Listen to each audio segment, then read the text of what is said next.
देखा तारा कैसे भौजी अपन उघार के दिखावे के कोशिश करता। ए भौजी हम तो तारा से कहल चाहता नहीं कि तू पूरा खोले कोनो आओ आ चाट के चल जा। त का हाल बा भाई? त आज हम फिर से बात कैले बानी तूफानीलाल यादव एंड अवधेश प्रेमी। तो भाई लोग आज के वीडियो बहुते गाना फार आ बहुते जमदार बनल बता। ऐसे कहते हैं भाई लोग वीडियो को जैसे कि लास्ट देखा तय मजा आई। तो वीडियो बना के बस एक ही मकसद बा और एक ही मकसद रहेला आप सभी के दिल से हंसाने के लिए, ना किसी के दिल को ठेस पहुँचाने के लिए। तो अगर वीडियो देखम तो वीडियो को भूल जाए, दिल दिमाग में मत जमगा। तो बिना कोनो लाना लहसुन के नु आज के बकचोदी स्टार्ट करतनी। ए भौजी तू का चाहता हो ना हमरा के बोला का चाहता हो कि पटा के तारा चाट ली सा। मतलब देखा तारा भाई लोग कैसे भौजी में खोल के दिखावे की कोशिश करता। अरे भौजी हम तो कहते तो अगर ज़्यादा जोश बानू तो जो अवतार अपना यहाँ के लेके कैमरा में मनवा लिए सब खत्म रहे, लेकिन सबके सामने ऐसे मत करना। तो पटा के चाट ली नू तब देख पड़ी।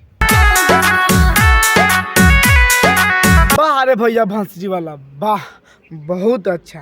का भैया के लगे स्टाइल बा। देखा ता लोगन कैसे भैया भौजी के पकड़ के सीने में सटा के चुमा ले लागत कि भौजी के नू पक्का मन कर दिल कि हाँ आवा ना चाट लो। खती हमरा से अइलू तू खटाल प लन पे आता तारा भौजी के पटा के चाट ना लगी भौजी के मन खुश हो जाओ। सार बुढ़ छुनर अइलू हम मिले से हमरा खटाल पर। अरे भैया भंसरी वाला हम तासे कहल चाहता कि भौजी तारा से मिले ना, भौजी दूध के आल बिया तो भौजी के दूध देख के भेज दब तो घर बाप जान जाए नू। तो इतना साल पहले की बाद में कहबा नू गाँव को खून निकलता के भागताड़ू खाली एगो गाल प। अच्छा चुम्मा देख के भागत तारू खाली एगो गाल पर। अब सुना भाई लोग अब एगो में सार के दिक्कत बा।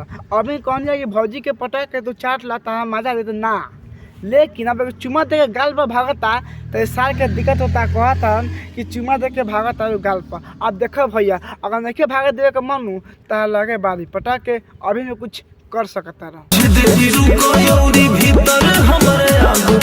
बाहर सरो झांटी में कढ़ील वाह बहुत अच्छा। सुन तारा कि थोड़ा देर रुक भीतर हमरा आग बा। अरे भैया वो आग ना सोच कर दे कि हमरा नू पहले के मन करता तो रुक तो पेल दिनू आ पहले के बाद झाँट छील देम तब जाइए। ये तनी सुन के अच्छा लगे, लेकिन है मत कह कि रुक हमरा भीतर आग बा। आग बता भीतर तो भौजी क्या करो अपना गाने में ले लो। का कहता रू कि ना ना ना ना जा दी। अरे भौजी ऐसा का बात बा हो कि तू कहता ना ना तनी आज खोल के बताव कि भैया से का दिक्कत बा तब तारा के नू हम आ भैया दोनों गोरा झाड़ छिलम सब। बाहर तारा बहनी के झाँट मिला के अचार बनाओ वाह बहुत अच्छा।